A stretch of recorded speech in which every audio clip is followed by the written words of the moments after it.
IG Sheikh સાહેબ police અધિક્ષક છોટાઉદેપુર નાઓની સૂચના અને માર્ગદર્શન હેઠળ જિલ્લામાં ગેરકાયદેસર હથિયાર રાખતા ઈસમો ઉપર નજર રાખી ગેરકાયદેસર હથિયારો પકડી પાડવા તેમજ એટીએસના ચાર્ટર મુજબની કામગીરી શોધી કાઢી પરિણામલક્ષી કામગીરી કરવા સૂચના કરેલ છે. અન્વયે SOG police sub inspector VN તડવીનાઓ તથા તેઓના સ્ટાફના માણસો સાથે રંગપુર પોલીસ સ્ટેશનની વિસ્તારમાં પેટ્રોલિંગમાં હતા. તે દરમિયાન એસઓજી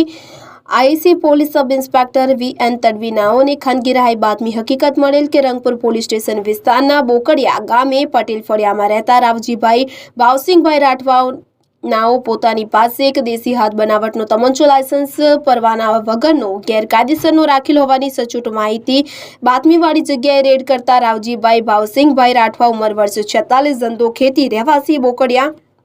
નવા પટેલ ફળિયા તાલુકો જિલ્લો છોટાઉદેપુર નાઓના પોતાના કબજા ભોગવટાના રહેણાંક મકાનની આગળ આવેલ